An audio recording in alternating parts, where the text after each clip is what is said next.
We arrived in the town of Palena by bus, stocked up on food, and made the short walk down to the river fully loaded. The week ahead of us looked very good. We were going to paddle down Rio Palena all the way to the sea. 180 kilometers of uninterrupted, fast-flowing river. What a treat! The river started out quite shallow, and there were a few times we had to hop out the boats to avoid scraping the bottoms. It was a moody, grey day, but the many rapids helped keep us on our toes and distracted.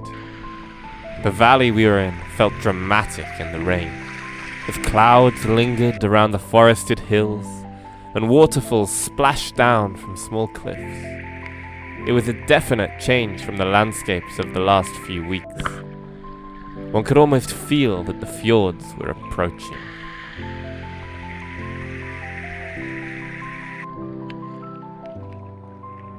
For the first few days, it rained perpetually without letting up.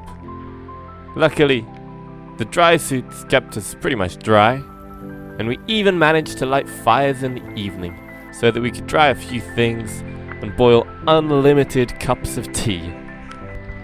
You soon learn, though, that in Patagonia, nothing really stays dry.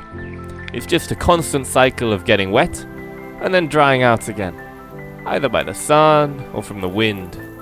And this all happens very quickly and very frequently, just as the weather in Patagonia changes quickly and frequently. Once you accept that, you'll be fine.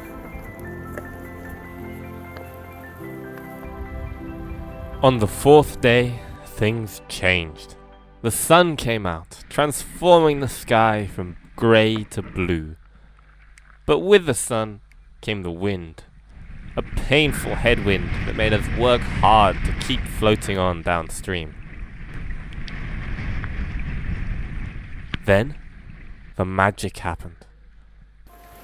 We found a hot spring hidden in the Valdivian rainforest on the banks of Rio Palena.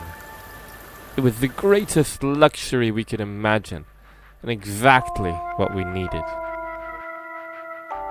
Pure bliss.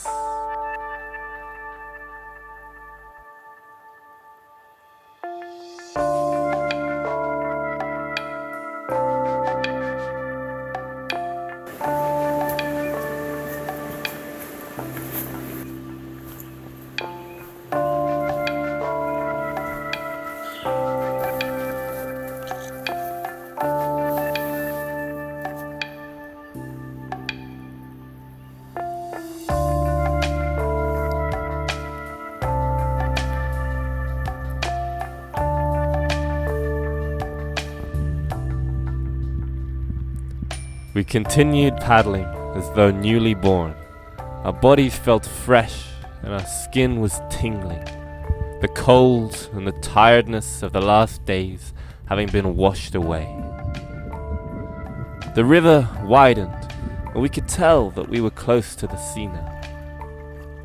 We spent one last night by the river, although unusually the mosquitoes were so bad that I simply had to hide in my tent.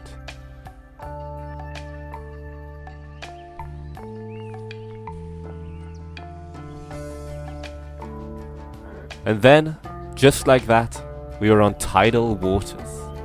Our timing was good, allowing us to float through a small canal straight into the estuary of Raul marin Balmaceda.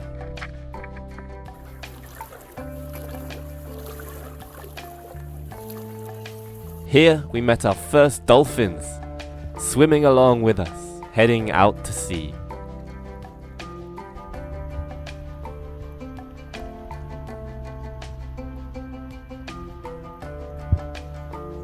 The port was a characteristic little town, but we didn't stay long, hopping on the ferry the next morning. The boat would take us all the way south to Puerto Chacabuco, giving us a scenic tour of the fjords and volcanoes along the way.